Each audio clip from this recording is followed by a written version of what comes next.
Selamat malam semuanya, Bapak Ibu, teman-teman, rekan-rekan sekalian, baik yang ada di Zoom maupun yang ada di Facebook ya, live streaming Facebook. Saya Tasya di sini yang akan menjadi moderator di webinar kesehatan kita pada malam hari ini. Nah, webinar kesehatan kita kali ini, sekarang tanggal 1 Februari 2026, kita akan membahas tentang resolusi sehat, anti-aging, panjang umur, dan bahagia 2026. Nah, jadi mumpung nih ya, mumpung kita sekarang masih di bulan Februari, awal sekali ya, awal tahun, kita bisa bikin ya semacam resolusi, apalagi terkait kesehatan, tentang anti-aging, penuaan ya, panjang umur dan bahagia 2026. Nah, kali ini di webinar ini kita akan membahas rahasia kesehatan yang didasarkan pada riset para pioneers of lifestyle medicine dunia. Kemudian kita juga akan membahas dari sisi nutrisi, lifestyle, kemudian anti-aging, hingga juga sampai ke traditional Chinese medicine. Nah, kali ini kita juga di webinar kali ini kita juga sudah mendatangkan narasumber yang sangat pakar ya di bidangnya. Kali ini kita juga bersama Dr. Satya Wira. Nah, sebelum kita mulai acara intinya, mungkin saya mau perkenalkan dulu nih Dr. Satya kepada Bapak Ibu, rekan-rekan, teman-teman sekalian di sini.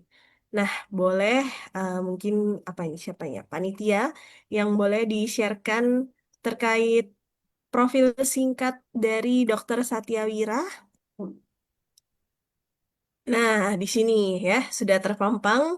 Jadi ada profil Dr. Satya, Dr. Satya Wira Aryawandeng, MKM Gizi, CHT AIFO, K AIFMO.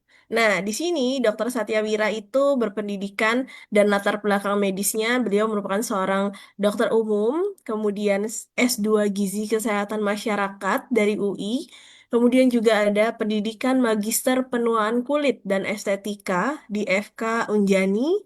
Kemudian juga beliau mengambil pendidikan D3 akupuntur dan yang terakhir merupakan anggota HIDAMI atau Perhimpunan Dokter Akupuntur Medik Indonesia.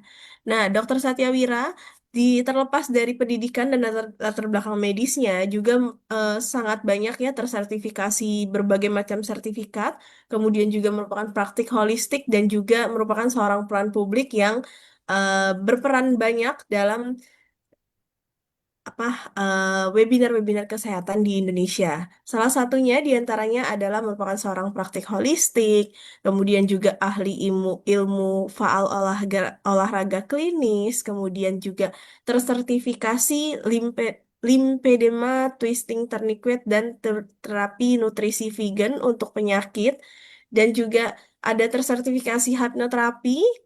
Kemudian merupakan seorang praktisi vegan sejak tahun 2009 dan vegetarian sejak tahun 1998.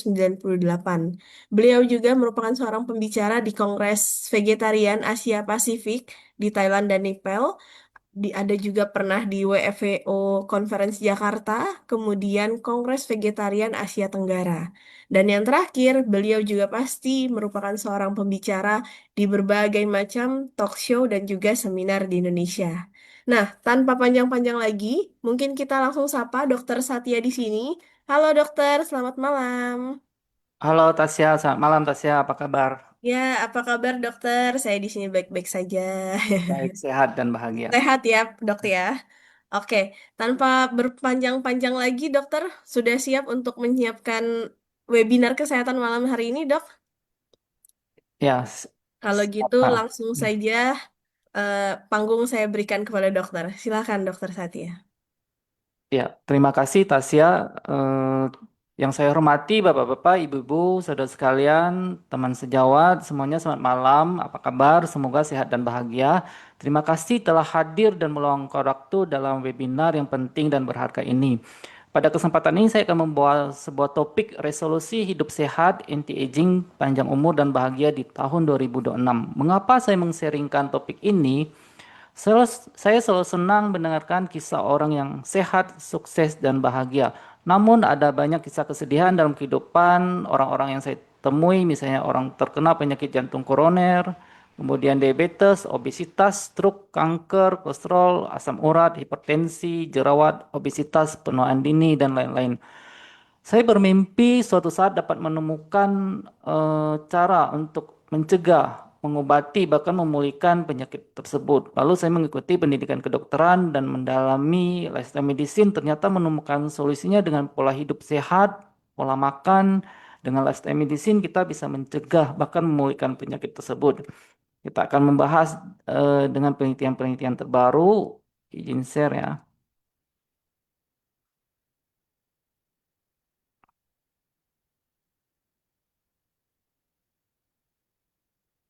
Udah jelas?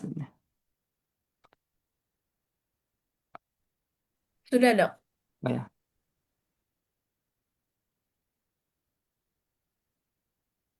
Oke, resolusi sehat 2026 tentu kita akan mencapai kesehatan yang optimal, yaitu pertama adalah mencapai kesehatan fisik dan mental yang baik, kemudian melakukan olahraga yang teratur, bagaimana caranya kita akan membahas, kemudian bagaimana mencapai berat badan ideal, lingkar perut yang normal, kemudian bagaimana cara menerapkan pola hidup sehat, kemudian bagaimana cara mendapatkan tidur yang cukup dan berkualitas, kemudian bagaimana mengendalikan penyakit jika kita sudah terkena penyakit, kemudian bagaimana mengelola stres dengan baik, kemudian bagaimana mereverse atau membalikkan penyakit yang sudah dimiliki, kemudian bagaimana kita bisa anti aging atau awet muda, kemudian yang terakhir bagaimana agar kita bisa bahagia.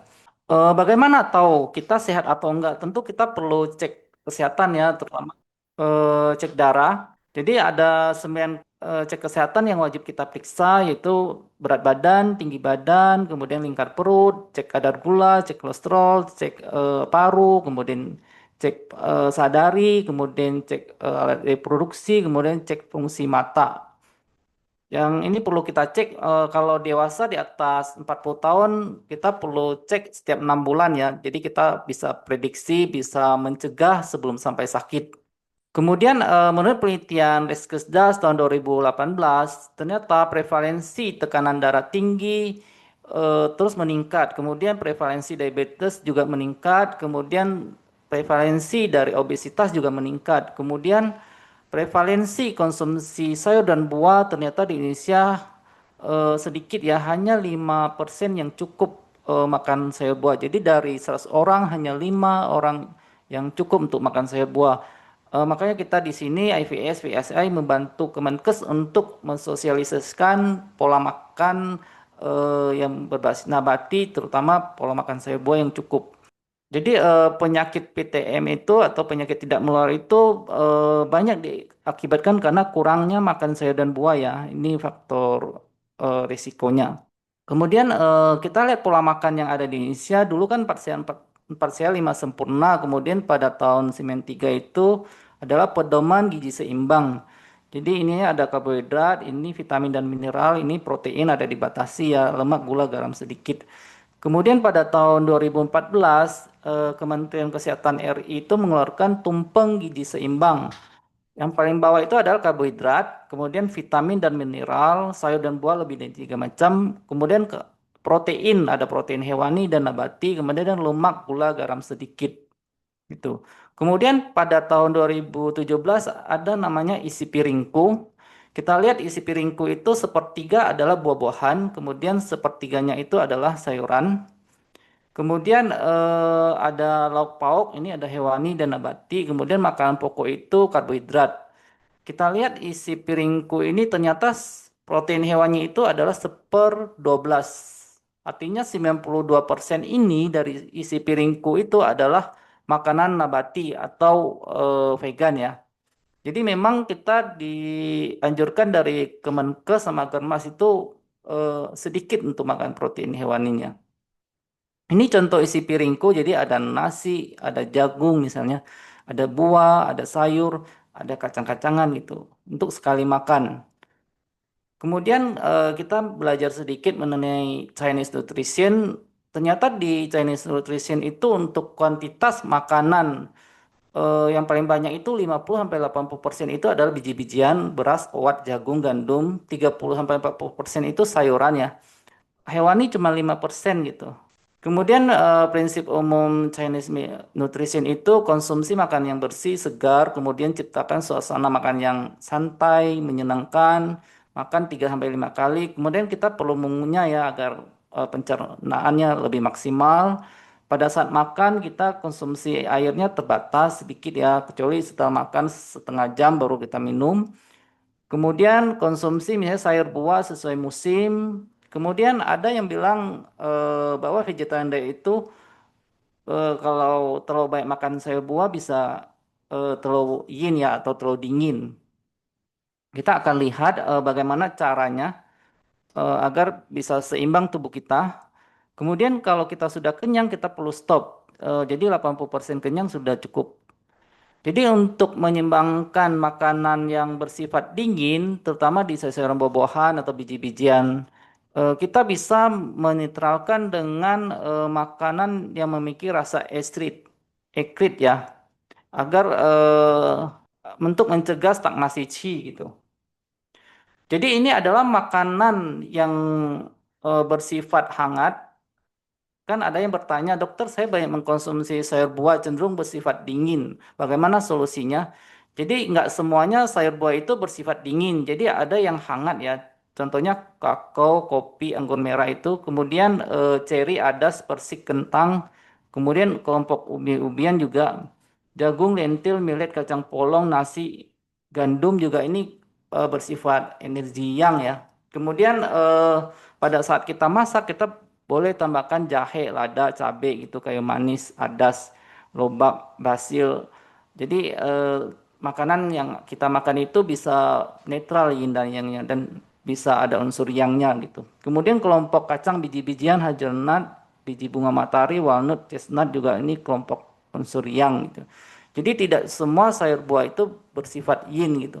Kemudian menurut Chinese dietary juga kita perlu membatasi makanan yang dingin, kemudian tidak fokus saat makan atau distraksi sambil nonton atau sambil lihat HP gitu. Kemudian terlalu malam makannya, kemudian terlalu lama puasa, kemudian makan kalau sudah kenyang tetap makan ya.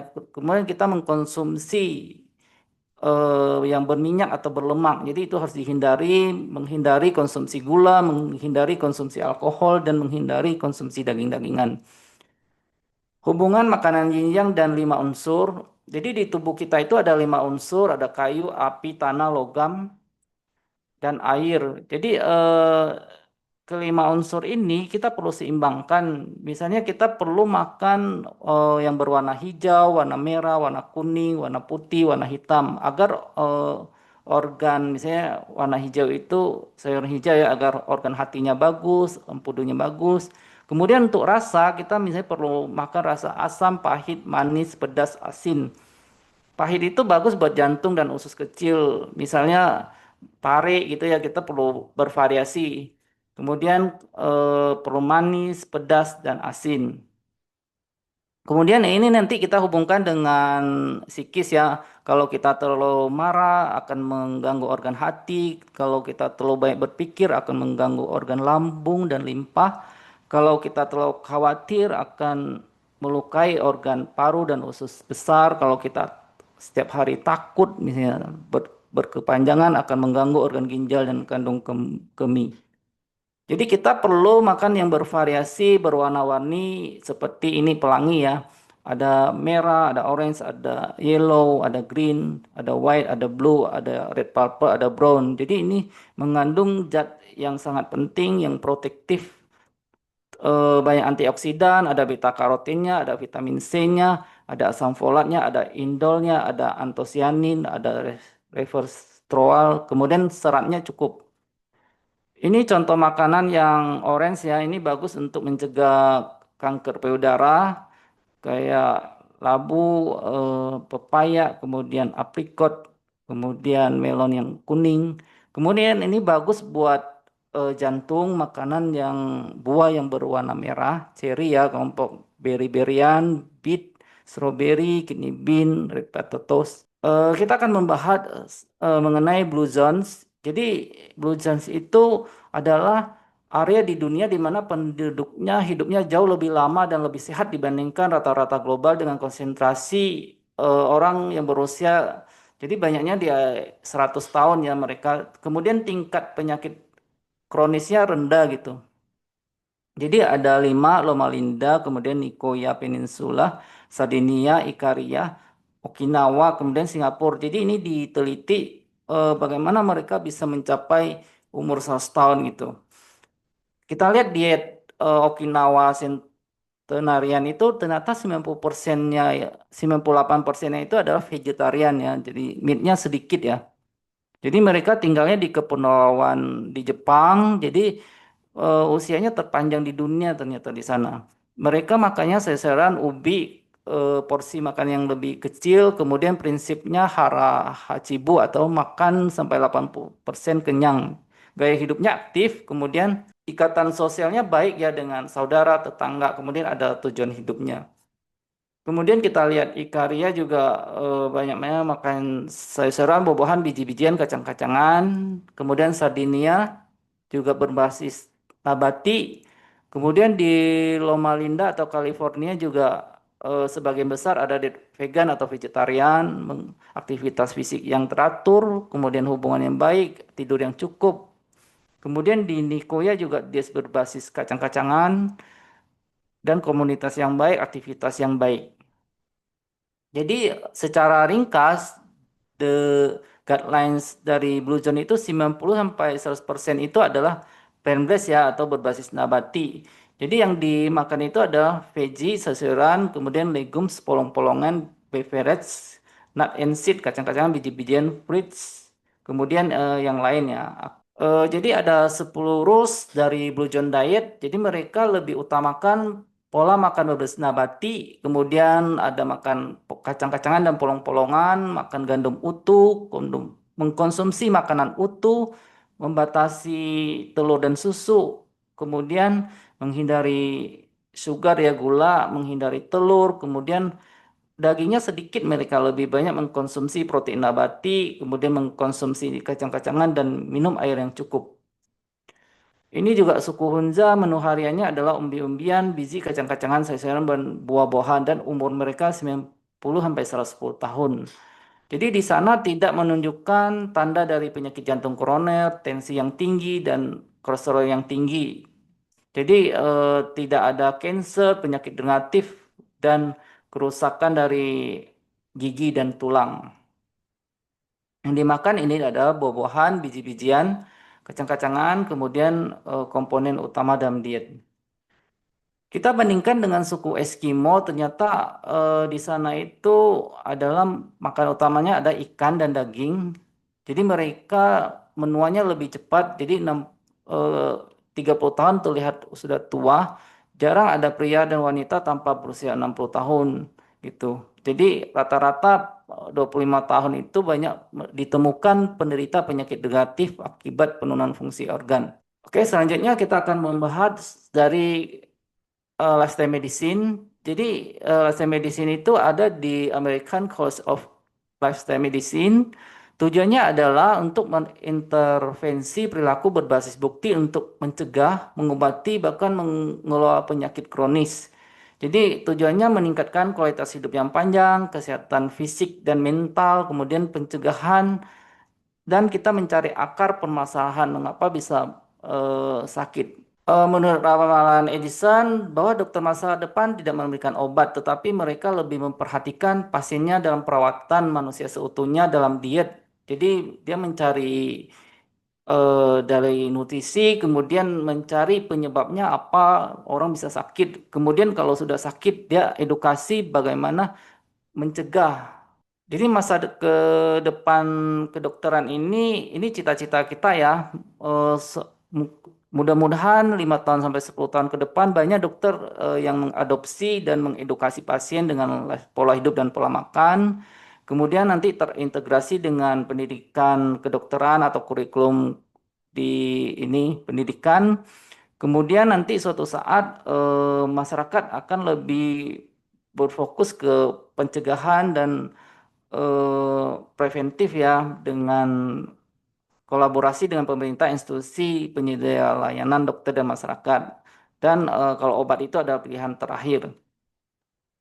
Ini adalah pionir dari lifestyle medicine yang terkenal di dunia. Jadi mereka ada website, kemudian ada YouTube, kemudian penulis dan peneliti.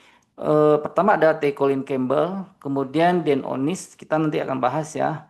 Kemudian Caldwell Esselstyn, Michael Greger ya nomor 4, kemudian Dr. William Lee, Brenda Davis, Regis ini easy ya. Kemudian Dr. Neil Bernard, kemudian Dan Serja sama Ayesa.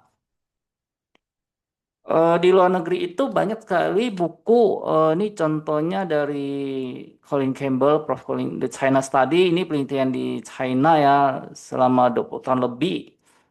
Nanti kita akan bahas sedikit. Kemudian ada buku Prevent and Reverse Disease dari Caldwell Esselstyn. Jadi mereka sudah menulis buku bagaimana mencegah bahkan memulihkan penyakit seperti penyakit jantung koroner dengan pola hidup dan pola makan ya, plant-based diet gitu dan pola hidup. Kemudian Dr. Neil Bernard juga sampai memulihkan jadi tidak minum obat seumur hidup gitu. Ini contoh buku-buku yang di luar negeri, bapak-bapak, ibu-ibu, saudara sekalian boleh baca dan bagus sekali. Jadi ada 6 pilar lifestyle medicine. Pertama adalah pola makan nabati utuh, kemudian aktivitas fisik, manajemen stres, minimal zat-zat yang berbahaya, tidur yang cukup, kemudian hubungan sosial yang baik antara suami, istri, anak, tetangga, rekan kerja dan semua orang gitu.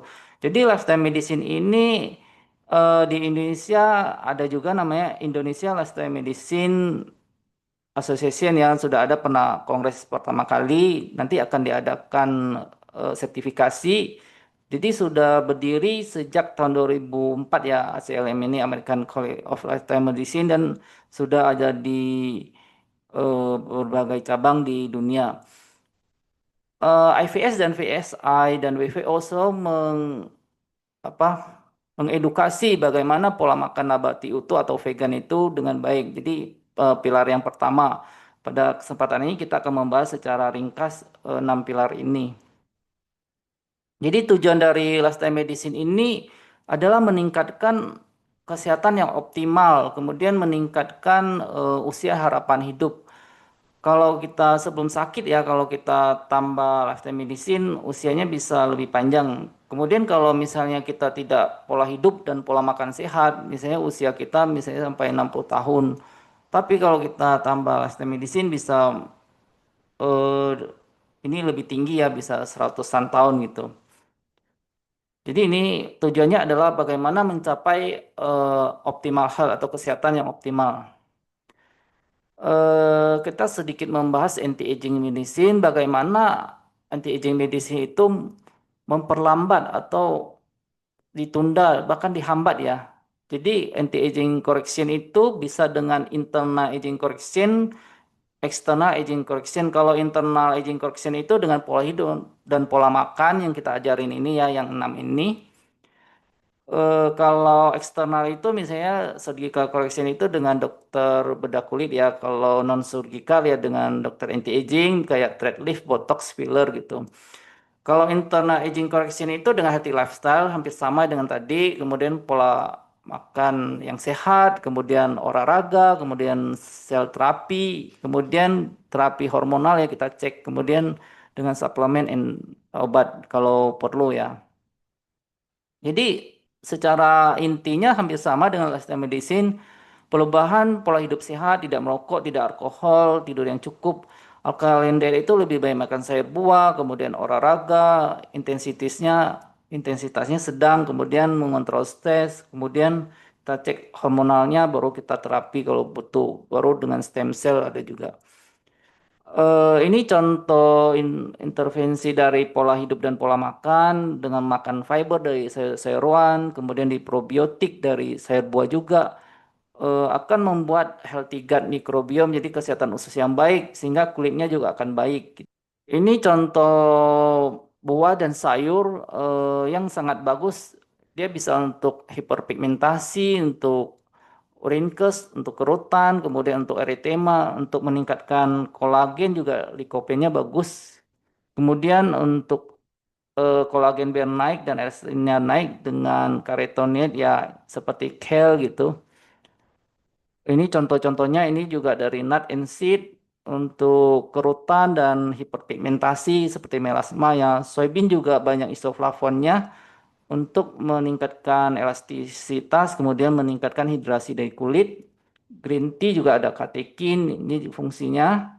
Kemudian kita lihat dari intervensi lifestyle medicine mengenai aktivitas fisik ya. Jadi kita perlu mindfulness gerak sadar ya. Contohnya misalnya yoga, tai chi, qigong. Jadi ini aktivitas yang meningkatkan fleksibilitas, keseimbangan, mengurangi risiko jatuh pada lansia. Tujuannya adalah menurunkan tingkat stres, memperbaiki kualitas tidur, meningkatkan fungsi kognitif, memori, dan sangat baik buat orang tua dan dewasa gitu. Jadi untuk latihan jasmani ini seminggu itu adalah 3 sampai 4 kali minimal 30 menit. Tapi kalau kita misalnya kolesterolnya tinggi, trigliseridnya tinggi untuk membakar lemak kita perlu minimal 60 menit baru bisa membakar lemak. Prinsipnya adalah continuous. Jadi misalnya kita jogging dari pelan, sedang, cepat, ritmik ya. Kemudian tanpa berhenti selama setengah jam gitu, baru ada fungsinya gitu. Kemudian bagaimana cara kita menjalani hidup dengan bahagia? Jadi kita perlu bersyukur, misalnya saya sehat, saya masih bisa bernapas, saya bisa BAB, buang air besar, buang air kecil. Kemudian ketika saya sedih, stres, atau ada masalah, kita boleh sugesti, saya sehat, saya sembuh, saya bahagia, semua masalah pasti ada solusinya. Sehingga kesehatan fisik kita maupun mental kita tetap terjaga ya. Ini ada penelitian dari David L.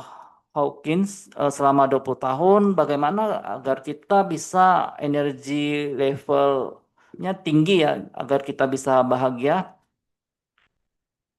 dan meningkatkan kekuatan energi kita. Jadi ketika kita benci, ketika kita khawatir, ketika kita putus asa, ketika kita menyalahkan, ketika kita masih ada dendam, energi kita akan lemah ya. Jadi kita mudah lemah, jadi tidak bersemangat dan mudah daya tahan tubuhnya akan lebih lemah. Tapi kalau kita misalnya percaya, optimis, kemudian kita memaafkan, memaklumi orang-orang yang telah melukai kita, kemudian kita memahami energi kita akan lebih tinggi ya. Kemudian pada saat kita lagi sakit ya, misalnya kita tetap tenang, hening, daya tahan tubuh kita juga akan lebih kuat gitu.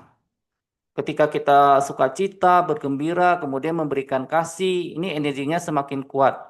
Dan ketika kita damai, kebahagiaan yang luar biasa. Ini adalah cara mencapai level energi yang lebih tinggi. Jadi kita perlu membuang kesombongan, amarah, ketakutan, duka, rasa bersalah, rasa malu, dendam. Karena hidup itu adalah kebahagiaan, hidup itu ada berkah. Kita hidup untuk berbahagia dan waktu adalah kebahagiaan. Setiap detik, setiap saat kita perlu bahagia. Karena waktu itu tidak ternilai, waktu itu tidak bisa diulang. Jadi manfaatkan waktu dengan sebaik-sebaiknya. Buat apa kita menyimpan bara api seperti dendam, benci, takut, sedih, putus asa yang membuat kita sakit ya yang tadi seperti 5 unsur itu kalau kita terlalu sedih, khawatir akan melukai organ dalam kita gitu. Lebih baik kita memaafkan, memaklumi dan memahami gitu.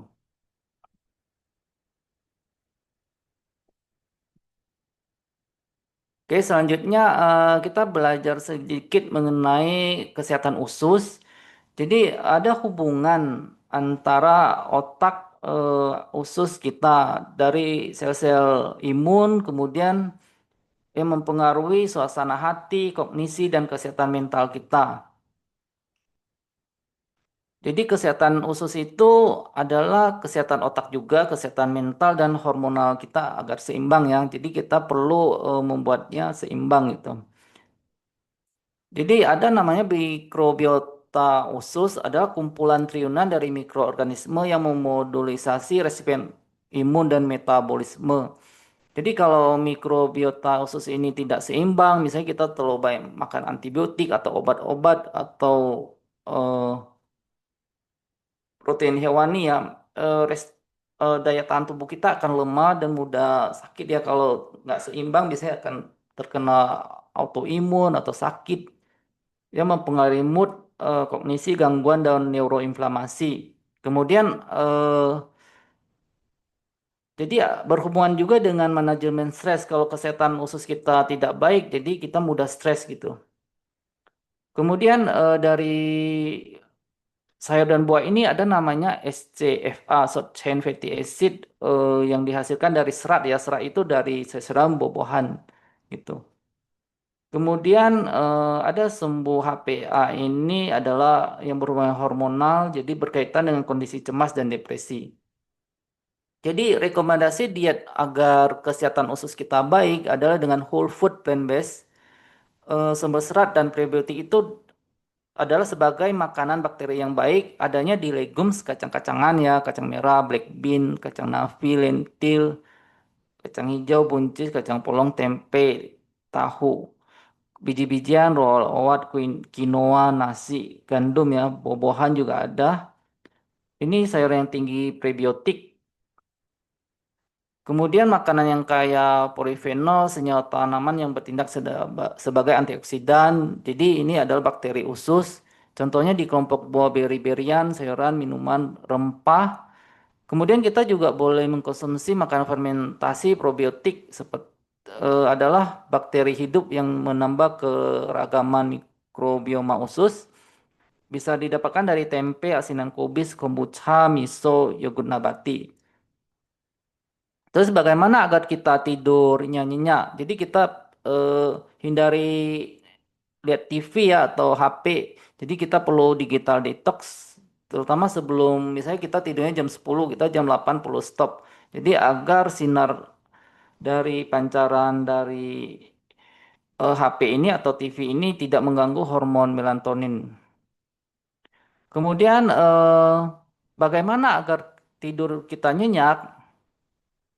Pertama kita perlu ruangannya baik ya. Tidurnya itu nyaman. Jadi ruangannya itu kalau bisa memang benar-benar kamar, kemudian tidak banyak barang, kemudian bersih, kemudian memang nyaman ya, sirkulasinya bagus. Kalau pagi kalau bisa ada sinar matahari masuk, kemudian sirkulasinya bagus, boleh pakai hexos gitu. Jadi sebelum tidur kita menghindari alkohol, kafein itu membuat susah tidur ya. Kemudian boleh membaca aktivitas, kemudian hindari alat-alat elektronik, hindari nonton. Kemudian sebaiknya matikan lampu jadi agar hormon melatoninnya keluar dan ruangannya suhunya rendah, tenang dan gelap. Jadi kita perlu istirahat yang cukup dari segi kuantitas dan kualitas yang baik, minimal 7 sampai 8 jam ya untuk dewasa. Kualitas yang baik itu tidak bangunnya tidak sering bangun gitu. Terus kalau pas saat pagi kita bangun adalah dalam keadaan segar, bugar dan bahagia, gembira, kita bersemangat gitu. Itu adalah kualitasnya baik. Nah,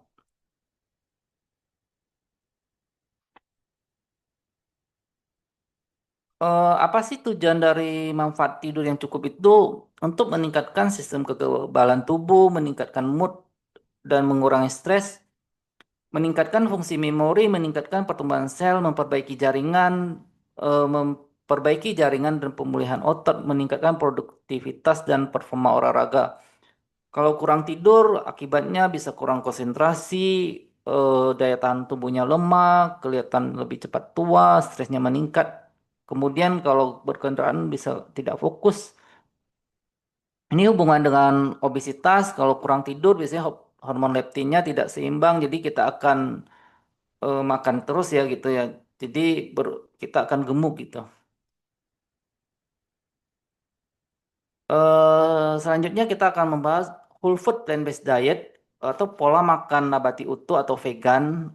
Apa sih arti dari vegan itu? Vegan itu berasal dari bahasa Latin artinya vegetus, artinya sehat, kuat dan semangat. Jadi yang kita makan adalah sayur-sayuran, buah-buahan, kacang-kacangan, biji-bijian ya. Kemudian minum yang cukup.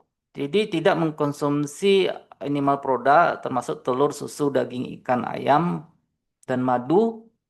Semua yang kita makan adalah yang berbasis nabati dari tanaman.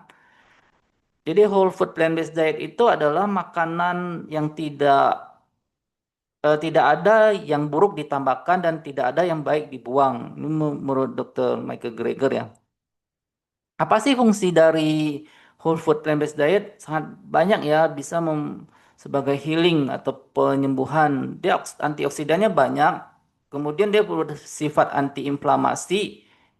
Kemudian bersifat alkalin ya, yang tadi anti aging juga ini. Kemudian antikoagulan bersifat anti-aging, kemudian dia sebagai sumber vitamin dan mineral, kemudian banyak fitonutrien yang sebagai anti-aging juga, sebagai mencegah penyakit kanker juga, ini bagus dan mencegah penyakit negatif. Di pola makan nabati itu nggak ada kolesterol ya, karena yang menghasilkan kolesterol itu hanya dari hewani yang mempunyai organ hati. Kemudian untuk hemnya itu ada non-hem iron, hem yang baik ya. Kemudian seratnya cukup, di hewani nggak ada serat ya. Kemudian yang tadi kita bahas mikrobiom untuk kesehatan usus sangat baik karena banyak serat ya.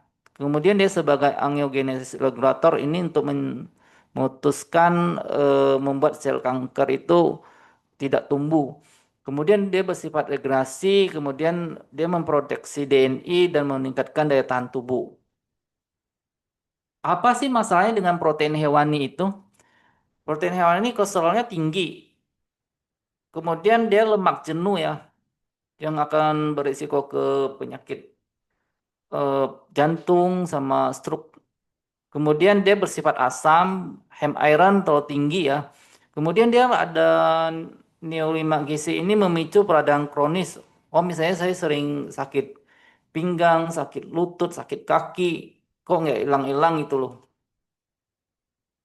Kemudian dia high in X, jadi dia berbahaya kalau protein lemak tambah gula. Kemudian dia nggak ada serat, jadi kurang baik, buruk untuk kesehatan mikrobioma usus, pencernaan, kemudian bisa meningkatkan gula dan bakterinya kurang baik.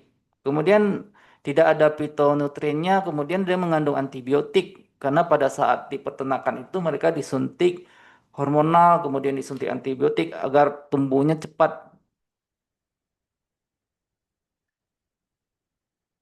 Kemudian dia mengandung pestisida dan mengandung toksin ya. Kemudian makanannya proses ini kita perlu kurangi karena mengandung proinflamasi, high glycemic index, acidic, kemudian kurang serat, lack of nutrition, serat, kemudian tinggi lemak, kemudian kalorinya tinggi. Makanan yang diproses itu seperti makanan yang udah diolah ya, misalnya makanan yang di kaleng itu bukan yang asli gitu. Kemudian, apakah menjadi vegan atau vegetarian bisa kurang gizi? Apakah ibu hamil, ibu menyusui, balita bisa vegan atau vegetarian? Jadi menurut Melina dan Academy of Nutrition Dietetik tahun 2016 bahwa diet vegetarian vegan ada sehat dapat mencegah dan mengobati penyakit kronis dan membuat lingkungan hidup lebih baik. Jadi diet vegetarian yang direncanakan dengan gizi seimbang cocok untuk semua siklus ya, mulai ibu hamil, bayi, anak, kemudian remaja dan lansia.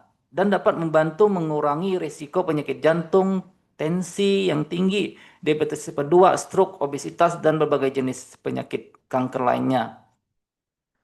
Jadi diet ini cukup memenuhi kebutuhan protein, zat besi, kalium, vitamin D, vitamin B12, vitamin A, asam omega, dan iodium. Ini adalah contoh karbohidrat yang kita butuhkan.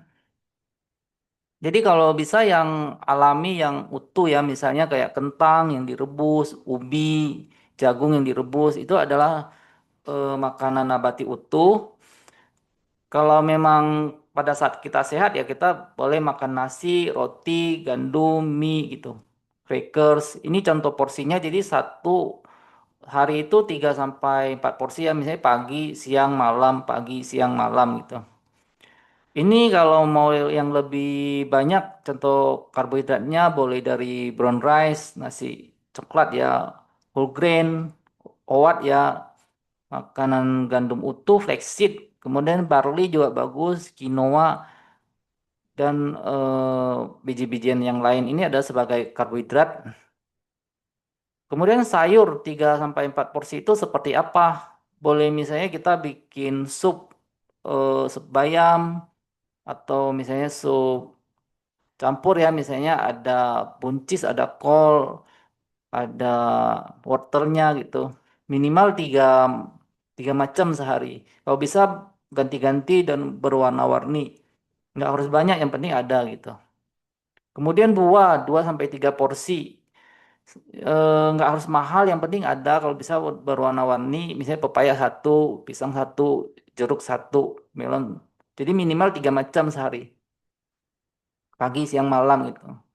Kemudian ini contoh buah ya, boleh pagi, siang, malam. Kemudian ketika kita mau makan protein hewani, kita boleh substitusi dengan protein nabati. Misalnya mau makan ayam, boleh ganti yang ayam yang vegetarian ya. Kau bisa cari yang alami juga. Dari kembang tahu juga boleh. Kemudian kalau mau makan veggie, hamburger, boleh yang hamburger yang vegetarian. Mau minum susu sapi, boleh ke susu nabati, susu almond, susu kedelai, dan susu lainnya yang berasal dari kacang-kacangan.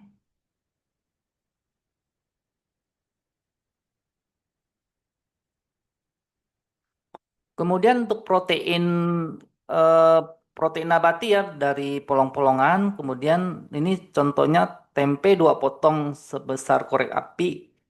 Jadi minimal 2 ya, boleh ini satu gitu. Boleh dari jamur juga termasuk protein nabati, kacang hijau, kacang kedelai, kacang merah, kacang tanah, kacang hijau, kacang mede, dan banyak kacang-kacangan biji-bijian. Kemudian saya cukup gak sih makan apa asam amino, cukup gak kalau saya seorang vegan gitu? Ini kalau dari protein kedelai hampir cukup ya, maksudnya lengkap ya asam amino esensialnya. Kemudian kita lihat di kandungan tempe, ternyata tempe itu mengandung proteinnya yang sebanding dengan sapi, ayam, dan kambing ya. Kemudian dia ada zat besinya juga, kemudian ada kalsiumnya juga gitu.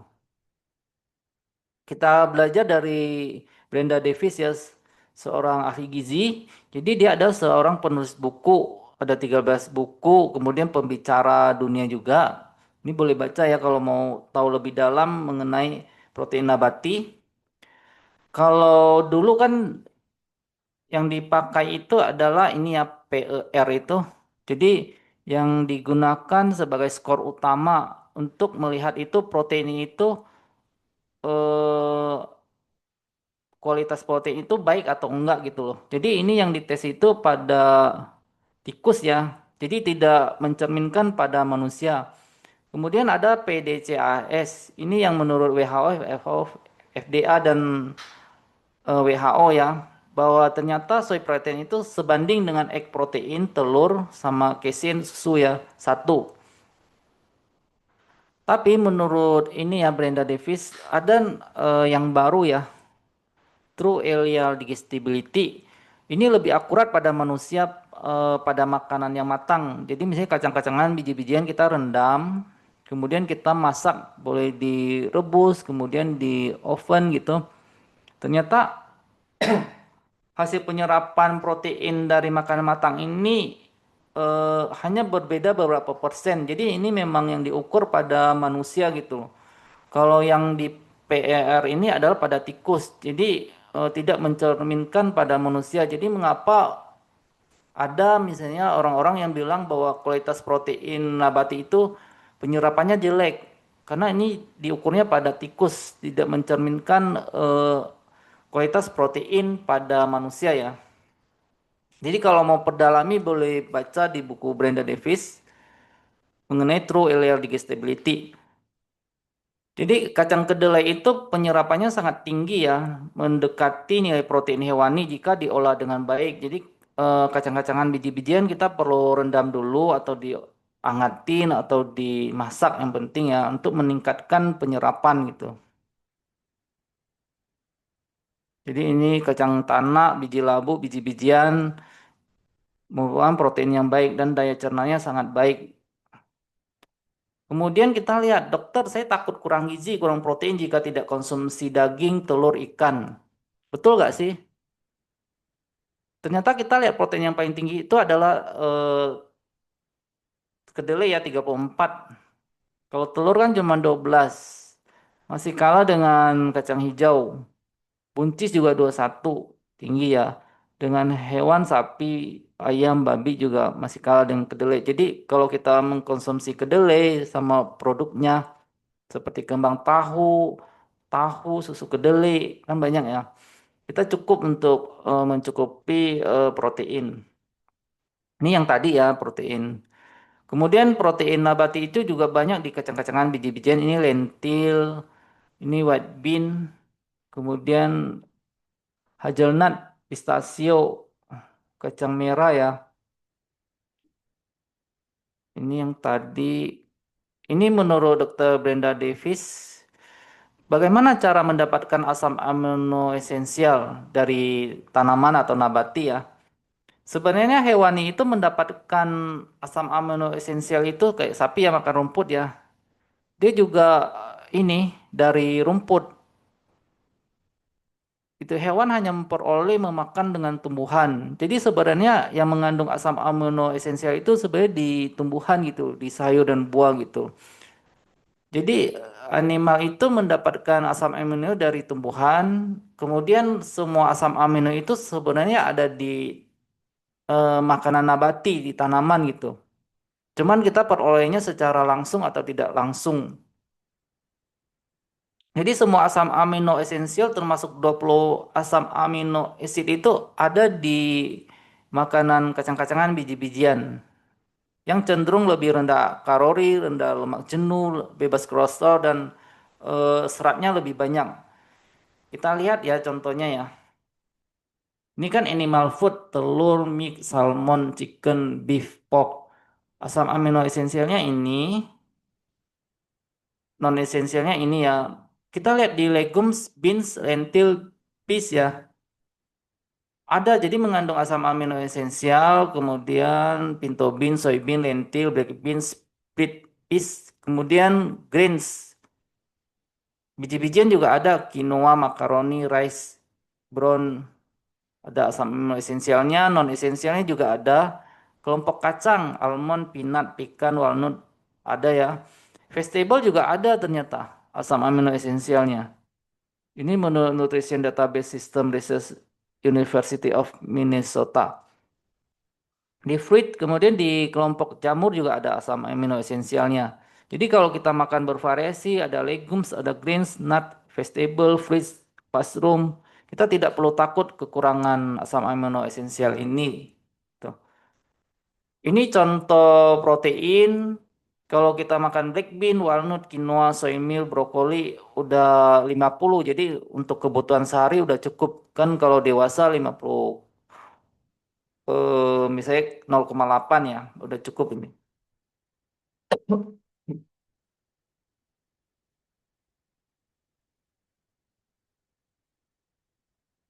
Ini yang asam amino dari kedelai, ini yang tadi ya. Kemudian kelompok wheat juga mengandung asam amino, pumpkin seed mengandung asam amino esensial, soybean juga ada methionine juga, ada cistinnya. Quinoa juga ada asam amino esensial, black bean, almonds, ini yang tadi. Kemudian untuk B12, ini penelitian dari Linda Rosalia, ini tahun 2024 ya. Ternyata vitamin B itu ada di tempe ya dari 6,8 nilainya. Ada yang 6,5 gitu. Kemudian ini penelitian ini Ketua Vegan Dunia WVO Bapak Susianto bahwa tempe itu bisa mengontrol level vitamin serum B12 itu selama 3 bulan dengan mengkonsumsi formula tempe ya. Kemudian ini rencana saya mengambil tesis ini berhubungan dengan tempe. Ternyata tempe itu mengandung ini kan isoflavon, kemudian genistein dan dezen. Kemudian ada satu lagi zat namanya spermidin. Jadi spermidi itu paling tinggi ya 9,7. Jadi ini yang membuat peningkatan usia harapan hidup dan kesehatan. Jadi dengan mekanisme stimulasi autofagi atau pembersihan sel organel sel yang rusak, kemudian aktivitas darur NF2 sehingga meningkatkan fungsi mitokondria dan memberikan efek antiinflamasi gitu. Jadi dia meningkatkan usia harapan hidup.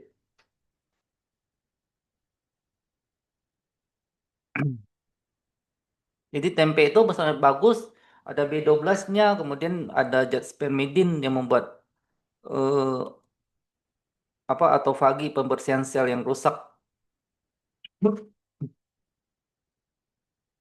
Kita membahas sedikit mengenai Dr. Michael Greger. Jadi dia adalah penulis, kemudian peneliti, kemudian dia ada website sama ada video di YouTube hampir 2000 lebih. Kita boleh dengar ya. Jadi banyak berisi penelitian-penelitian mengenai pola makan berbasis nabati. Dia beliau bilang bahwa dengan pola hidup sehat bisa prevent, mencegah, bahkan mentreat ya, mengobati, bahkan memulihkan. Yang bisa dipulihkan itu jantung, balik. Nah, ini yang baru ya, maksudnya yang cancer yang tahap awal, kronik emfisema kayak gitu. Yang merah diabetes. Kemudian high blood pressure bisa dipulihkan, yang bisa ditreat itu yang warna biru. Kemudian yang bisa dicegah, yang ini hampir semua bisa dicegah ya. Jadi ada 12 daily dozen makanan yang direkomendasikan untuk pola makan berbasis tumbuhan. Pertama ada kacang-kacangan karena proteinnya tinggi, kacang merah, lentil, chickpea, kemudian kelompok beri-berian, buah ya, apel, pir, pisang dan lainnya. Kemudian sayuran yang hijau, brokoli, kembang kol, kubis, sayuran hijau, kemudian sayuran wortel, paprika ini yang orange ya. Kemudian kita perlu sumber biji rami omega 3. Kemudian kacang-kacangan bagus untuk jantung. Kemudian kita perlu menambahkan rempah-rempah kayak jahe, kunyit, kayak gitu ya. Ada boleh tambahkan. Tadi kalau sesuai TCM juga buat menetralkan yin dan yang ya. Kemudian makan sereal utuh, minum yang cukup, olahraga. Kemudian kalau Dr. Michael Greger merekomendasikan suplementasi karena di luar negeri itu mungkin nggak ada tempe ya. Jadi kalau 50 tahun ke atas rata-rata mereka merekomendasikan suplementasi atau fortifikasi vitamin B12. Kalau vitamin D itu orang vegan atau tidak vegan juga banyak yang kurang ya. Jadi kita perlu berjemur atau perlu cek darah apakah kurang vitamin D atau enggak. Omega 3 bisa dari alga laut, biji rami, bisa dari chia seed, bisa dari pumpkin seed, bisa dari biji sunflower seed. Kemudian kita bahas sedikit mengenai Cadwell B Assistant. Ini bagaimana mencegah bahkan memulihkan penyakit jantung. Jadi ini ada contoh kasus tahun 96, jadi ada penyumbatan di jantung koroner. Kemudian tahun 99 selama 3 tahun dia mengikuti ini ya dokter Carlos Assistant dengan cara stop protein hewani ya, termasuk telur, susu, unggas, ikan, kemudian minyak ya. Kemudian hindari garam, garam, gula juga. Kemudian mengkonsumsi sayur hijau 6 kali sehari. Kemudian jadi hasilnya bagus ya. Selama 3 tahun ini penyumpatannya lihat darahnya jalan lagi ya. Hanya dengan pola hidup dan pola makan gitu. Kemudian menurut plant-based diet ini penelitian dari SSN ini juga bahwa ternyata dari 198 pasien ini diteliti dengan pola makan berbasis nabati bisa memulihkan membaik 81%. Kemudian berat badannya juga turun gitu. Kemudian kalau kembalinya ini juga sedikit hanya 22%. Jadi caranya adalah plant-based diet dan gaya hidup tanpa ikan, daging, susu, dan minyak. Kemudian menurut penelitian American College tahun 2014, serangan jantung 86% dapat dicegah dengan vegan, tidak merokok, tidak minum alkohol, dan berolahraga. Jadi vegan itu risiko penyakit jantungnya 14%, lactose 39%, Meat eater 50%, kalau kita tambah merokok adalah 70%. Ini contoh pemulihan penyakit jantung. Jadi kita move ke pola makan berbasis nabati, menghindari refined grains, terus menghindari yang manis, kemudian menghindari minyak ya, kemudian saturated fat dan trans fat. Boleh fortifikasi atau suplementasi B12. Ini reversing heart disease dari Dr. Dan Onis. Kalau kita sakit jantung kan biasanya kita dikasih, kalau kita ada tensi biasanya dikasih obat ACE inhibitor, obat misalnya obat captopril atau golongan amlodipine kayak gitu ya, beta blocker itu adalah obat tensi. Kemudian untuk lemaknya biasanya di golongan statin. Kemudian kalau udah tersumbat biasanya akan di bypass gitu loh, pasang ring. Sebenarnya bisa bolak-balik gak sih kalau pola hidup pola makannya nggak baik? Dokter Den Onis ini ada pelopor dari lifestyle medicine. Jadi dia dengan cara ini ya, low fat vegetarian diet, kemudian olahraga, tidak merokok, stress management. Kita lihat dari penyumbatan ini bisa ini ya hilang sumbatannya, kolesterolnya turun, LDL-nya turun, berat badan juga turun. Jadi pemulihannya 82% gitu. Jadi mereka diet vegan, manajemen stres, dukungan sosial, aktivitas fisik 30 menit. Kemudian ada penurunan mengenai kanker prostat Onis juga. Dengan pola hidup ini, penurunan PSA-nya juga sangat bagus ya. Kadar PSA-nya menurun, kemudian untuk penghambatan sel tumornya juga 70% dapat dihambat gitu. Kemudian ada buku Undo It ini dari Dr. Onis sama istrinya dengan 4 pilar ya. Eat well, makanan sehat, berbasis nabati, whole food plant-based diet, minim olahan, kemudian kurangi stres, relaksasi, bisa dengan yoga, kemudian banyak bergerak, aktivitas yang rutin menyenangkan, kemudian lebih banyak memberikan kasih, hubungan sosial yang baik dengan keluarga, komunitas. Ini seperti komunitas IVS, VSA ya, kita sharing ilmu pengetahuan. Jadi sangat bagus untuk mereverse penyakit kronik. Kemudian dia rendah lemak dan pola makan nabati dapat memperlambat penuaan, ini yang tadi ya, dan dapat memperpanjang telomer dari waktu ke waktu katanya. Jadi bisa memperlambat penuaan. Kemudian apa sih dari kekuatan dari pola makan vegan atau whole food plant-based diet itu ternyata dari Epic Study bahwa kolesterol pada vegan itu paling rendah ya. Kalau meat eater tinggi ini. Kemudian dari tensi juga vegan itu risikonya paling rendah. Hanya ini ya 37% dibandingkan dengan meat eater. Ini menurut dokter Heather Seman, seorang dokter jantung ya. Dia bisa mereverse penyakit jantung dengan manajemen berat badan, gaya hidup holistik dengan pola makan nabati, kemudian olahraga dan kesehatan yang menekankan kesehatan mental. Kemudian sedikit kita bahas mengenai Dr. Neil Bernard ya. Ini penelitian Dr. Neil Bernard di ini di Jepang. Dokter, saya takut makan nasi bisa kena diabetes. Betul nggak sih? Jadi dulu itu makan nasi itu adalah makanan utama di Asia ya, termasuk di Indonesia pada tahun 80-an. Prevalensi diabetes itu pada tahun 80-an itu hanya 1 sampai 5%.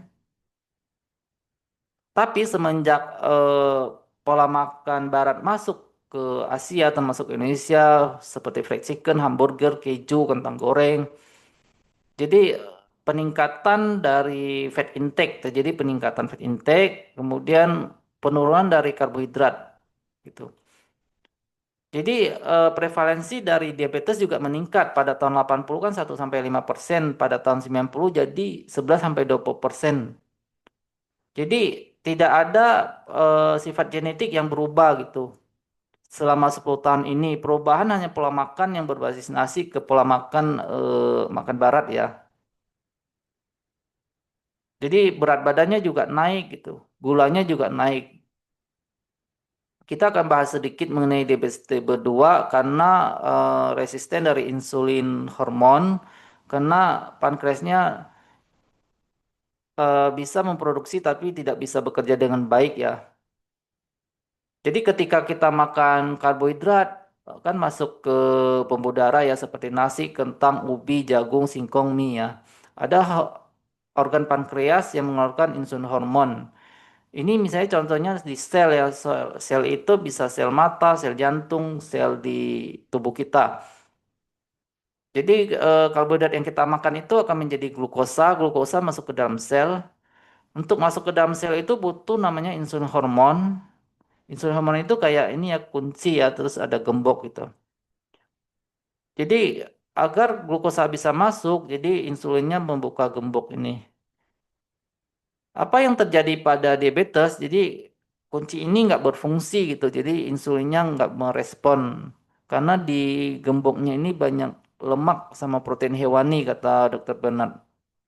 Animal fat dan protein hewani dapat mengintervensi insulin respon. Berbeda dengan plant protein tidak mengintervensi respon insulin gitu. Jadi ini kunci dari reversing diabetes dari Dokter Bernard.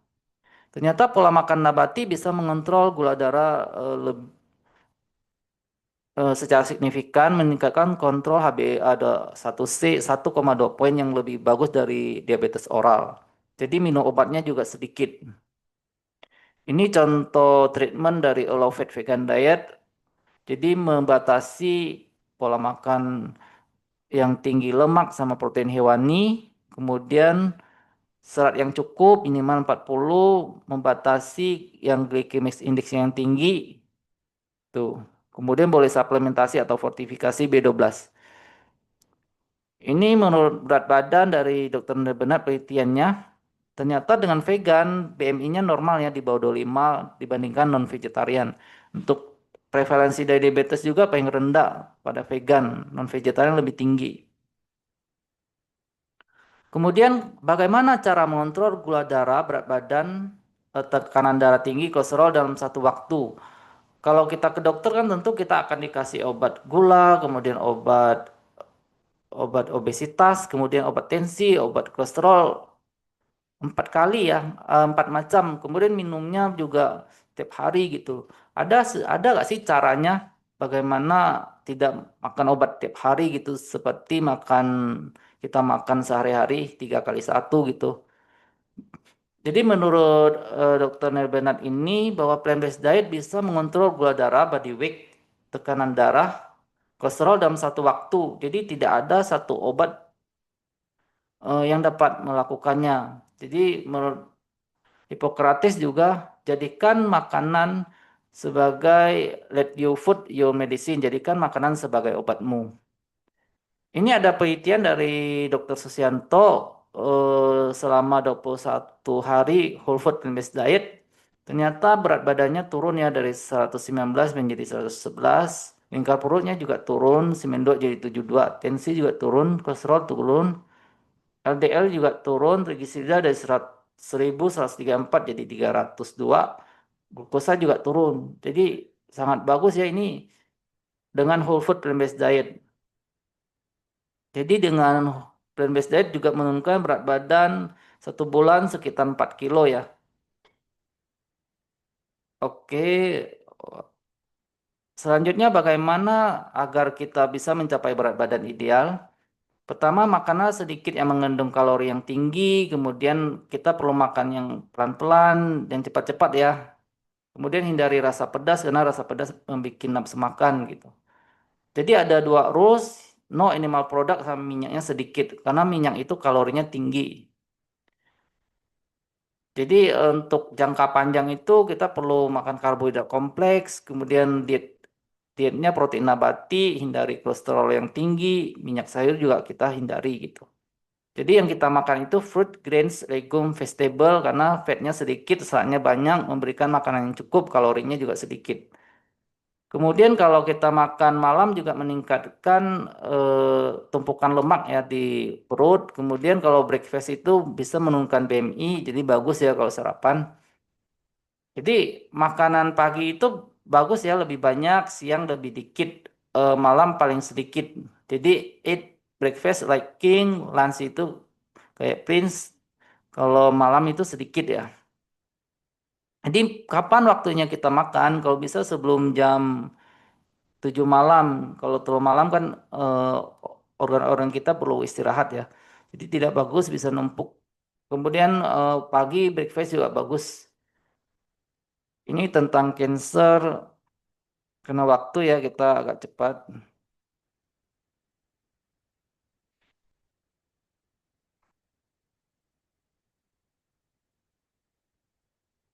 Oke, Colin Campbell. Jadi Prof. Colin Campbell itu bilang bahwa 80-90% untuk tipe kanker cardiovascular disease bisa di prevent, bisa dicegah dengan plant-based diet atau vegan ya. Ini contoh penyakitnya.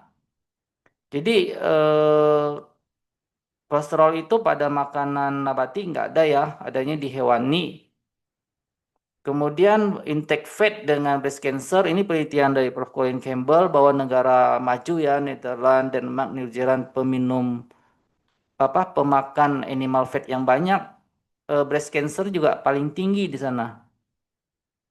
Kemudian China Study yang mengkonsumsi protein hewani yang lebih tinggi akan meningkatkan risiko kematian akibat penyakit jantung, itu lebih tinggi juga gitu. Kemudian untuk female colon cancer dengan peningkatan daging yang cenderung, ini New Zealand, USA, Kanada ya, negara maju yang mengkonsumsi daging yang lebih tinggi, ternyata kansernya juga lebih tinggi gitu. Ini menunjukkan 500 kalori. Misalnya dari plant-based diet, dia mengandung fat, protein, beta karoten, fibernya ada, vitamin C, folat, vitamin C, iron, magnesium. Plant-based ya, kalau animal seperti ini misalnya dari spinach, lima bean, pea, dan potatoes. Jadi kalau di makanan nabati itu nggak ada kolesterolnya, keuntungnya gitu. Kalau di hewani itu nggak ada serat. Jadi serat kan butuh buat mikrobioma usus ya. Kemudian China Study juga mengapa di China itu banyak mengkonsumsi sayur, buah, biji-bijian, kasus osteoporosinya rendah. Kalau di Amerika itu banyak mengkonsumsi hewani dan susu, kasus osteoporosinya tinggi gitu. Ini ya Amerika, New Zealand, Sweden. Karena meal itu contain kalsium. Jadi membuat pH dari tubuh kita itu akan menjadi ini ya asam. Jadi kalsiumnya akan disedot apa diserap untuk menetralisir pH itu sehingga akan mudah osteoporosis. Jadi ketika kita makan telur, susu, daging, ikan, ayam kan bersifat asam ya. Untuk menetralisir itu tubuh mengambil kalsium dari tulang gitu. Jadi tulang kita akan tambah osteoporosis. Bagaimana agar tulang kita kuat? Bisa dengan kalsium dari sayuran, kacang-kacangan. Kalsium itu banyaknya di biji-bijian ya. Kemudian olahraga vitamin D. Ini biji-bijian yang cukup tinggi, kemudian di agar-agar juga cukup tinggi atau makanan yang difortifikasi. Ini menurut sekarang ke William Lee ya, dia yang meneliti yang tentang angiogenesis, bagaimana cara membuat sel kanker itu tidak tumbuh gitu. Jadi strategi Dr. William Lee ini membuat sel kanker itu kelaparan dengan memutus suplai darah melalui konsumsi makanan yang bersifat anti angiogenesis. Ini contoh makanan yang membuat sel kanker kelaparan. Minuman itu teh hijau, anggur merah, kopi, buah-buahan, stroberi, raspberry, jeruk, sayuran, kedelai ya ini ya. Ini semuanya dari nabati. Jadi ini yang melawan sel kanker, vegetable, mushroom, bean, hemp, seed, nut. Kemudian yang terakhir ini Dan and Ayesa mengenai ini Alzheimer. Jadi Alzheimer itu bisa dicegah dengan pola hidup, pola makan. Ada 5 program ya, program neuro untuk mencegah dan penurunan kognitif Alzheimer dengan nutrition, dengan whole food plant-based diet, olahraga, relaksasi, kemudian tidur yang cukup, kemudian optimasi mental. Oke, ini yang terakhir ya, bagaimana menghidangkan makanan yang baik, masalah dengan hati yang bahagia, gembira, sukacita, mengundang semua unsur zat gizi, bervariasi ya, ganti-ganti, dimasak secepat mungkin, tidak terlalu lama olahannya, menarik penyajiannya, enak rasanya. Dengan pola makan nabati atau medicine kita bisa mencegah penyakit. Kalau sudah sakit bisa pulihkan dan jangka panjang dan tidak perlu minum obat seumur hidup dan tetap terkontrol. Terima kasih, semoga bermanfaat.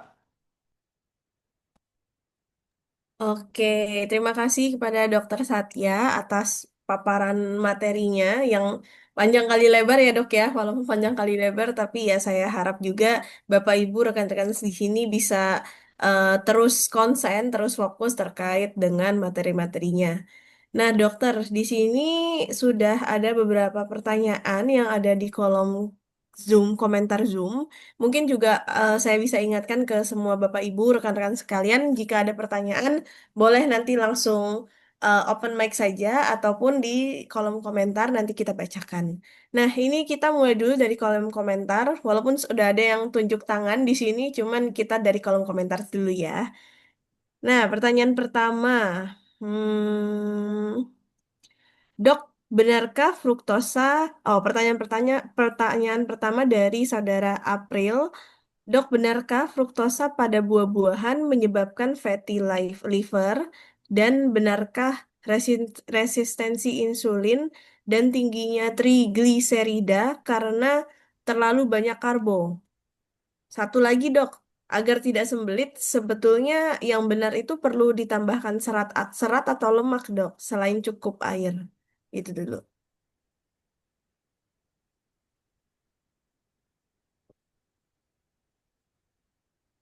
Gimana nih, Dokter Satya? Satu-satu ya. Ya, satu-satu dulu. Yang Oke, pertama, apakah terima kasih. fruktosa pada buah-buahan menyebabkan fatty liver? Oke, terima kasih atas pertanyaannya. Fruktosa kan ada dari ini ya, dari buah-buahan terutama ya. Kalau buah-buahannya alami itu memang bukan diproses sih, harusnya sih lebih aman ya, karena secara umum kalau dari Depkes juga menganjurkan kita makan sayur buah itu 2 sampai 3 porsi. Kemudian dari penelitian dari Pioneer Lifetime Medicine juga 3 sampai ini ya, maksudnya perlu makan sayur buah gitu loh. Jadi buah itu mengandung serat dan mengandung fruktosa. Kalau berbeda dengan fruktosa yang diolah gitu, mungkin yang dimaksud itu fruktosa kayak sirup jagung gitu ya, maksudnya yang memang banyak diolah itu memang lebih bisa mengarah ke sana gitu. Kalau Hmm, menurut saya sama penelitian yang ini saya baca sih ini sih tidak khusus ke fatty liver sih gitu. Mungkin lebih oke. ke high fructosa corn syrup gitu, atau gula pasir gitu. Kalau kita makan dari buah alami sih nggak masalah gitu. Oke. Dan benarkah resistensi insulin dan tingginya trigliserida karena terlalu banyak karbo, Dok? Resistensi insulin tadi kan dari dokter Narbana itu lebih ke protein hewani yang membuat sel apa hormon insulin yang tidak bisa membuka kunci itu karena banyaknya lemak sama protein hewani. Kalau memang jadi penyebab utama lebih protein hewani sama minyak ya. Kemudian penyebab utama juga dari karbohidrat olahan, tepung, gula pasir, nasi putih yang berlebih atau yang GI-nya tinggi gitu. Itu bisa jadi resistensi insulin. Juga Hmm, dengan pola hidup, misalnya kurang tidur, baik pikiran, nanti hormonnya nggak seimbang, juga meningkatkan gula gitu. oh, Kalau trigliserida memang banyaknya di itu karbohidrat, kelebihan glukosa biasanya. Biasanya yang dari produk olahan karbohidrat kayak tepung, gula, pokoknya yang banyak diolah gitu. Tapi kalau kita makan karbohidrat alami sih tidak terlalu masalah ya, karena kita butuh karbohidrat kompleks gitu. oke. Hmm. Berarti yang karbo yang olahan mungkin ya, Dok ya. Nah, satu Ya. lagi nih, Dok, dia tanya, agar tidak sembelit, sebetulnya itu yang benar perlu ditambahkan serat atau lemak, Dok, selain cukup air. Eh, Keduanya penting tapi fungsinya berbeda ya. Kalau serat kan menambah volume BAB kotorannya, memberikan bakteri yang baik di usus. Jadi serat itu tidak larut seperti sayur hijau ya. Jadi kita perlu makan itu agar BAB-nya juga mudah gitu, membantu mendorong makanan. Kemudian kalau lemak sehat itu kan dia sebagai lubrikan agar kotornya lebih mudah keluar dan merangsang pelepasan empedu gitu dan membantu pergerakan itu peristaltik usus. Oh, jadi sebenarnya beda beda fungsi aja gitu ya, Dok ya. Hmm. Pertanyaan selanjutnya dari Pak Anung. Apakah pernah ada pengelompokan mikroba jenis apa saja dalam tubuh mikrobiota per organ tubuh, Dok? Kalau kita mau dalamin sih ada ya. Dulu saya pernah belajar di anti-aging memang ada misalnya bakteri ini gitu. Ada yang usus terutama di gastrointestinal itu di usus itu didominasi oleh bakteri apa filum Filmukut sama bakteri detet gitu. Kemudian di mulut kan Streptococcus agak berbeda gitu. Di daerah kulit, di daerah paru juga berbeda gitu. Itu perlu mendalami sih mengenai mikrobiota itu. Oh, Mm. oke. Selanjutnya ada pertanyaan tambahan lagi nih, Dok. Tentang bahan pangan kedelai, konon disinyalir ada berita yang berkaitan dengan GMO. Nah, bagaimana pendapat dokter terkait ini, Dok? Kalau GMO kan genetic modified organism, memang sering kontroversial, memang itu kekhawatiran. Kalau dari BPOM sih saat ini nggak masalah ya, dari WHO juga masih aman dikonsumsi sih. Jadi kita ikutin WHO masih aman sih karena yang dimodifikasi kan dari kedelainya asli gitu. Gitu. Oh, Hmm. iya, iya. Oke. Mungkin kita bisa lanjut ke pertanyaan selanjutnya. Di sini ada pertanyaan lagi. Lebih baik makan sedikit-sedikit, tidak kenyang tapi sering, 3 sampai 5 kali sehari, atau makan sekaligus banyak, cukup kenyang, 1 sampai 2 kali sehari, Dok, untuk mencegah insulin resisten.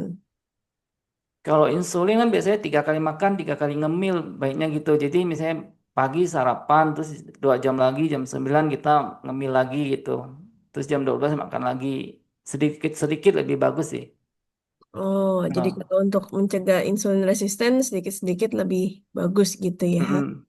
Nah, sebelum kita lanjutkan lagi, sebenarnya tadi di awal pertanyaan ada yang tunjuk tangan ya. Ada Bapak Edi ya, Bapak Edi Susanto. Boleh Pak, silakan langsung aja Pak.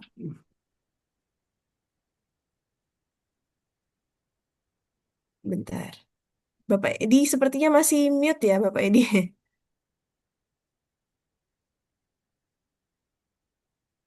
Oh, apa nih maksudnya? Nggak bisa. Ada kok ada di kolom komentar kah? Nggak ada sih. Atau aku pencet aja tadi. Di unmute, di unmute. Oh, bentar. Sebentar, saya bantu ini dulu ya. Edi,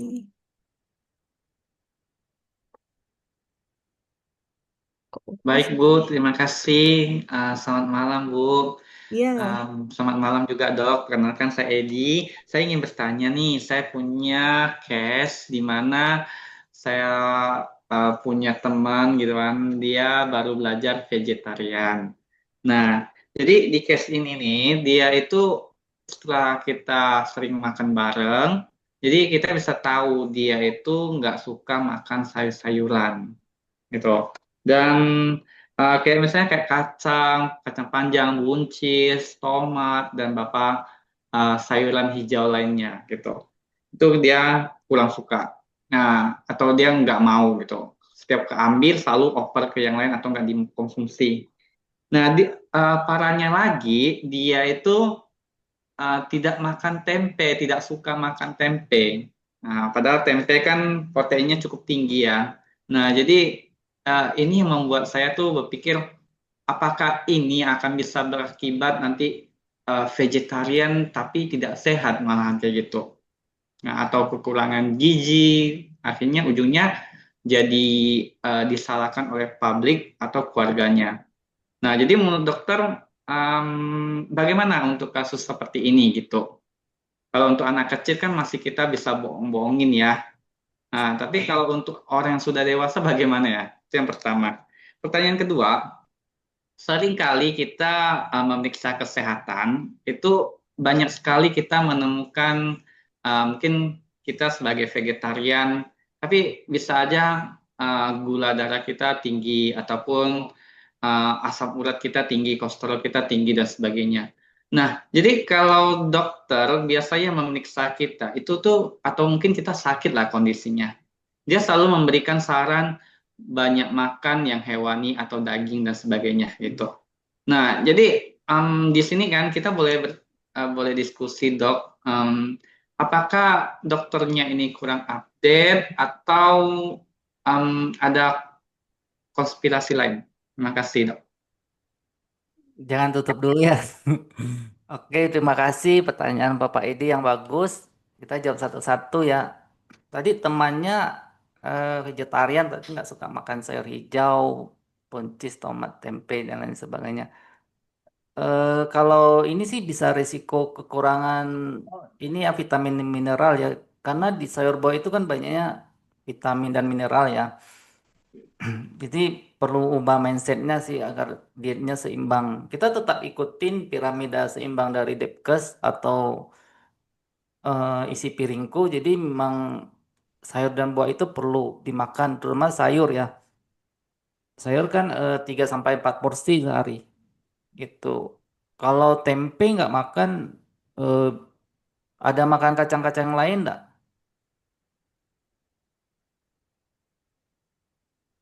Halo? Masih kok nggak ada suaranya ya, Pak Edi? Padahal saya lihat nggak di mute. Halo, halo, kedengaran? Nah, sekarang Ya. kedengeran. Oke. Nah, untuk kalau kacang-kacangan mungkin kacang hijau masih ataupun kacang yang uh, tahu. Cuma kan kalau saya baca berbagai apa berbagai info itu untuk mengenai tempe itu mempunyai potensi yang sangat tinggi. Kita beruntung di Indonesia kita punya tempe untuk mendukung vegetarian kita pola makan nabati ini gitu. Nah, tapi kalau untuk orang yang tidak makan tempe itu akan uh, akan berakibat fatal nggak sih dok gitu? Maksudnya untuk yang vegetarian ya. Iya. Kalau untuk protein kan boleh dari kacang-kacang yang lain, boleh kacang hijau, kacang merah, kacang tanah, atau misalnya almond, mede ya, boleh ganti atau kelompok pea, kelompok polang-polangan, itu sebagai protein. Kalau B12 kan banyaknya di tempe atau di ganggang laut juga ada rumput ganggang laut, alga terutama. Kalau memang dia masih makan telur susu dah. Masih dok, masih masih Oh. masih kondisinya vegetarian, belum vegan. Oh ya. Paling kalau memang ini ya boleh suplementasi atau fortifikasi B12 gitu. Misalnya cari misalnya susu yang ada B12-nya atau mie atau makanan produk yang ada fortifikasi B12 gitu. Kalau memang takut kekurangan B12. Kalau sayur ya tetap edukasi agar temannya mau makan sayur yang cukup agar tubuhnya sehat gitu. Hmm. Hmm. Oke. Tadi apa pertanyaan kedua ya?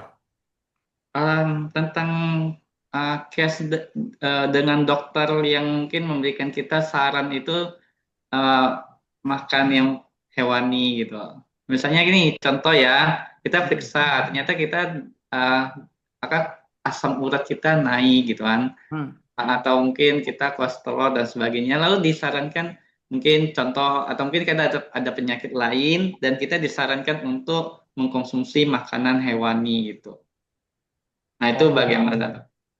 eh Perlu ini sih cari dokter yang mendalami gizi nabati atau whole plant based diet atau lifestyle medicine yang ngerti sih.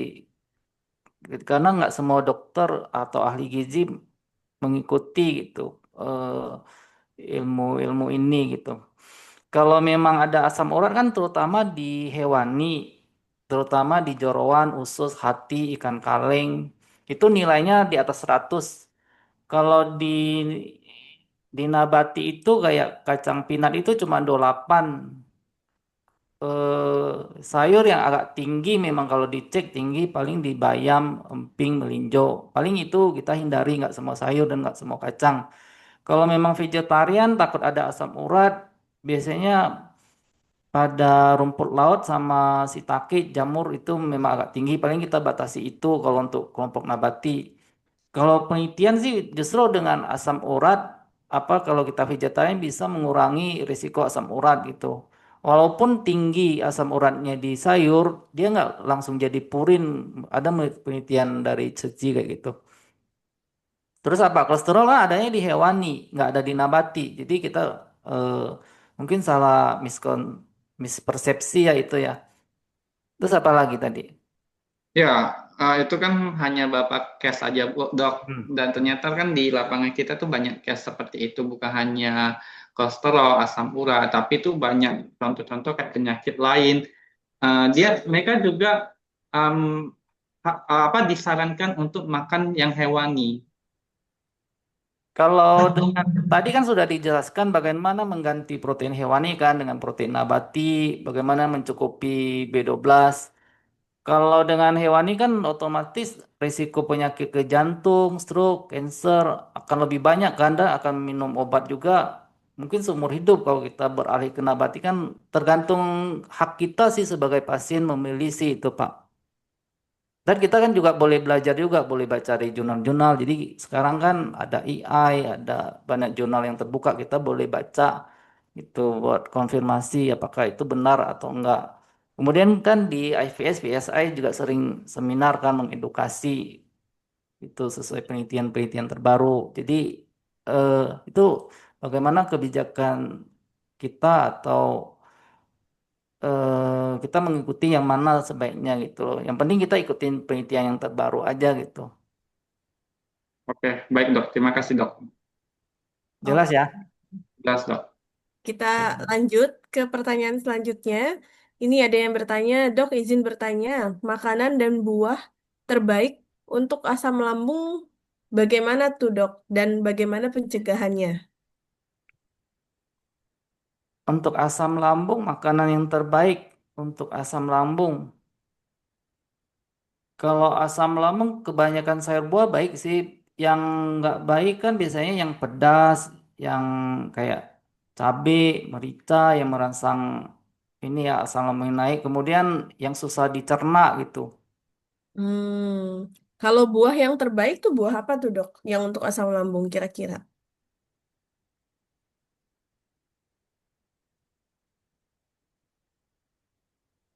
Buah yang terbaik untuk asam lambung biasanya yang bersifat alkali. Biasanya boleh buah pisang, juga pepaya, melon, apel, alpukat.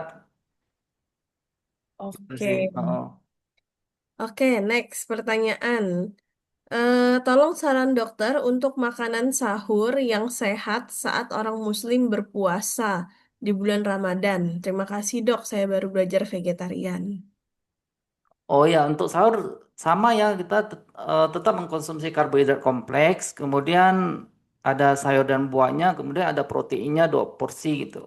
Berarti jadi kita makan misalnya makan ubi atau nasi merah atau kentang direbus ya kalau bisa ya atau singkong itu satunya kemudian sayur lebih 3 macam boleh ganti-ganti boleh kuah ditumis atau dibikin kuah kemudian buat buah kalau sarapan berarti makan 1 macam gitu kemudian proteinnya pilih salah satu macam boleh tempe boleh tahu kacang merah kacang hijau atau protein lainnya lemak gula garam sedikit tetap kita seimbang ada karbohidrat ada protein ada sayur dan buah kalau memang sehat lemak gula garam sedikit gitu Kak. Oke, jadi Ah. untuk yang sahur mungkin tetap kompleks ya dok ya, maksudnya sesuai lah dengan gizi seimbang yang ada di piringnya itu ya. Oke, next pertanyaan. Kenapa orang lebih percaya obat-obatan kimia dibanding dengan makanan alami dan non-proses, dok? Ya, karena untuk mengubah pola hidup itu susah banget gitu loh. Misalnya ada 1.000 orang yang mau cepat kan, dia nggak mau ngatur pola hidup, pola makan, jadi lebih suka makan obat. Biasanya saya dalam praktik sehari-hari juga yang mau diedukasi dengan pola hidup, pola makan itu kan sekitar bisa sejam sampai 3 jam yang mereka kurang mau gitu. Jadi lebih pengen bebas. Mungkin kesadaran awarenessnya belum nyampe ya. Itu mungkin suatu saat kalau sudah sakit baru sadar, baru mau merubah hidup. Oke, jadi emang balik lagi ke orangnya masing-masing ya, dok Mm-mm. ya. Oke, next pertanyaan. Di sini saya dapat dari live Facebook. Di sini ada pertanyaan. Dok, suami saya berat badannya turun dari 67 kilo jadi 48 kilo. Gimana caranya biar naik, dok, berat badannya? Sebenarnya tergantung ya. Oh, ini harus cari tahu dulu penyebabnya apa bisa turun signifikan 19 kilo ya gitu. Misalnya dari pola makannya cukup gak? Kemudian tidurnya cukup gak gitu loh. Asupan proteinnya cukup gak? Asupan karbohidrat kompleksnya cukup gak gitu. Hmm, Kemudian ada penyakit gak misalnya penyakit cacingan misalnya atau biasanya turun mendadak ada keganasan enggak gitu perlu dicek sih ada cek tiroid gitu ada mungkin juga diabetesnya juga perlu dicek gitu perlu cek oke. lebih detail sih kalau datanya cuma dikit agak susah jawabnya. Hmm. Ya, baik. Next pertanyaan. Dok, ada teman yang sakit jantung. Sudah pasang ring dan dia dianjurkan untuk melakukan IF, intermittent fasting, dan tidak sama sekali makan buah karena mengandung gula. Jadi dia dianjurkan untuk tidak makan buah sama sekali. Tapi menurut saya pribadi itu case dia karena sakit jantung. Beda dengan orang yang tidak sakit jantung kan, Dok. Justru buah boleh, yang penting seimbang dan benar. Buah yang seimbang, benar nggak, Dok? Mohon pencerahannya. Terima kasih sebelumnya, Dok. Jadi ada orang yang temennya ini sudah dipas sakit jantung, pasang ring, tapi nggak boleh, tidak dianjurkan makan buah. Tapi Hmm. ya harusnya boleh. Cuma gimana nih dok menurut dokter? Oh ya intermittent fasting ya tidak makan buah sama sekali mungkin karena mau nekan apa fruktosa ya trigisida. Kalau yang tadi ya, kalau dari dokter Bernard kan yang dimakan itu justru buah-buah yang berwarna merah itu bagus buat jantung ya. Menurut TCM juga buah yang berwarna merah bagus ya. Kemudian secara keseluruhan buah itu kan juga banyak seratnya, banyak antioksidannya, banyak fitonutriennya gitu loh. Jadi yang memang yang dihindari itu justru kandungan gula yang olahan menurut saya sih gitu. Jadi nggak masalah makan sayur buah justru bisa mencegah buat sampai pemulihan kan yang dianjurkan dari dokter asisten sama dokter Onis itu kan mereka pakar jantung juga. Justru menganjurkan pola makan sayur buah yang cukup gitu. Oh, Ini tergantung ini kita memilih penelitian mana sama apa ya perlu lihat penelitian sih gitu. Kenapa mana yang sesuai gitu ya, gitu. Hmm. oke dokter. Selanjutnya, oh selanjutnya sudah tidak ada pertanyaan lagi di kolom komentar. Kemudian di Facebook sepertinya juga belum ada pertanyaan lanjutan, sudah tidak ada lagi. Mungkin dokter ada kalimat penutup untuk menutup acara kita pada malam hari ini, dokter. Karena sebenarnya juga sudah lumayan agak mundur ya karena banyaknya materi. Mungkin satu sampai dua kalimat terakhir, nanti boleh langsung kita tutup acara kita, dok. Oh ya. Oh ya, eh, penyakit itu bisa dicegah kalau sudah sakit bisa dipulihkan dengan lifestyle medicine, pola hidup, pola makan yang sesuai, pola makan terutama pola makan utuh ya yang berbasis nabati. Terima kasih, semoga bermanfaat, semoga kita sehat selalu dan bahagia. Oke, terima kasih Dokter Satya yang sudah menemani kita dari awal hingga akhir. Dan terima kasih juga kepada Bapak Ibu, rekan-rekan teman-teman sekalian yang sudah stay terus dari awal sampai akhir juga. Mungkin saya Tasya di sini pamit undur diri. Kita akan bertemu lagi di webinar-webinar kesehatan IVS VSI lainnya di lain kesempatan. Terima kasih dokter dan teman-teman. Ya, sama-sama. Salam semuanya.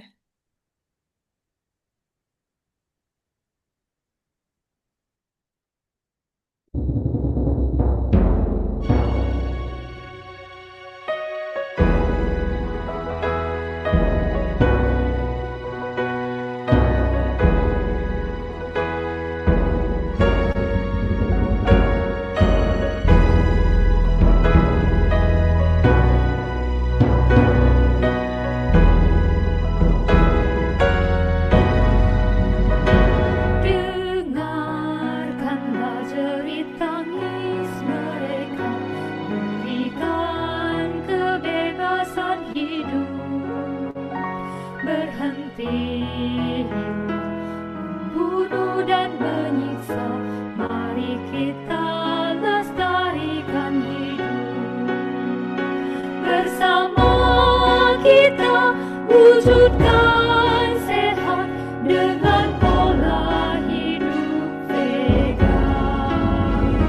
Bersama IVS kita ciptakan kebahagiaan di bumi. IVS teruslah berjuang.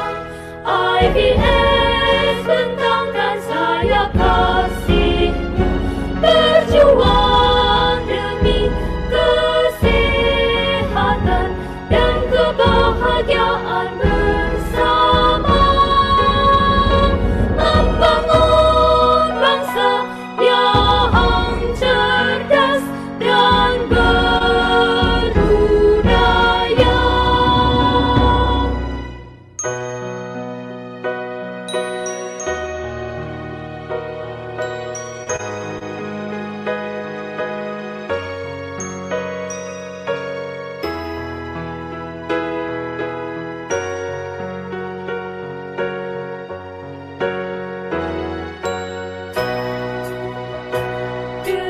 Dengarkanlah jerit tangis mereka, berikan kebebasan hidup. Berhenti membunuh dan menyiksa, mari kita lestarikan hidup. Bersama kita wujudkan